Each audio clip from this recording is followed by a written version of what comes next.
মায়েরা বোধ হয় এমনই হয়। বরাবর মাকে দেখেছি মাছের মুড়ো বা পেটি কখনো পাতে নেবে না, সবসময় লেজার মাছটুকু মায়ের জন্য তোলা থাকে। বড় হওয়ার পর একদিন জিজ্ঞাসা করেছিলাম, আচ্ছা মা, তুমি সবসময় লেজার মাছটা খাও কেন? কখনো কখনো মুড়োও তো খেতে পারো। বাবা সেটা শুনে মুখ টিপে হেসে বলেছিল, তোর দিদা তো তোর মাকে শুধু লেজার মাছ খাইয়েছে, তাই তোর মা লেজা ছাড়া অন্য মাছের স্বাদ বোঝে না। আমি বলেছিলাম, লেজার মাছে তো প্রচুর কাঁটা, ভালো লাগে তোমার? মা হেসে বলেছিল, লেজার মাছে একটা আলাদা মিষ্টি স্বাদ আছে, আমার খুব ভালো লাগে।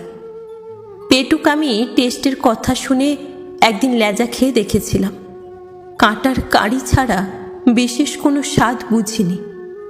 এরপর মামাবাড়ি গিয়ে খেতে বসে লক্ষ্য করলাম দিদার পাতে ছোট্ট একটা লেজা আর মায়ের পাতে একটা কিং সাইজ পেটি।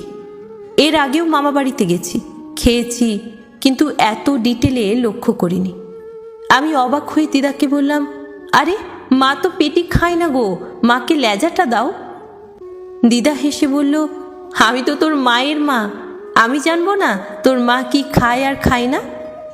বুঝলি দিদি ভাই, তোর মা কখনো লেজার মাছ মুখে তুলতো না, আগাগোড়া পেটি বা কোলের কাছের মাছটা ওর জন্যই তোলা থাকতো। জানি এখন ওর লেজেই অভ্যাস হয়ে গেছে, তবুও মায়ের কাছে দুদিন একটু ভালো মন্দ খাক। আমি অবাক হয়ে তাকিয়েছিলাম মায়ের দিকে। দেখলাম মা কিন্তু পুরো পেটিটা খেলো না, শুধুমাত্র একটা টুকরো ভেঙে নিল।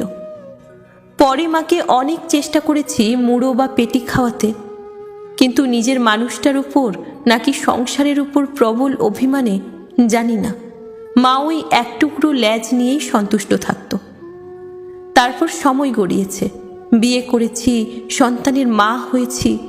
হঠাৎ একদিন খেয়াল হলো কিভাবে আমিও যেন সবাইকে খেতে দেওয়ার পর মাছের লেজটা নিতে অভ্যস্ত হয়ে পড়েছি।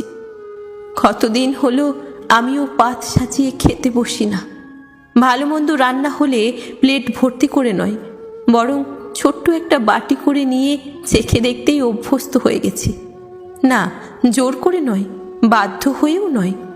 সবাইকে দেওয়ার পর শেষে যেটুকু থাকে সেটুকু নেওয়াটাই কবে যেন নিয়ম হয়ে গেছে। আচ্ছা, মেয়ে থেকে স্ত্রী, বৌমা, মা পোস্টে উত্তীর্ণ হওয়ার পর কি মেয়েদের জিভের স্বাদকোরকগুলো ইনঅ্যাক্টিভ হয়ে যায়?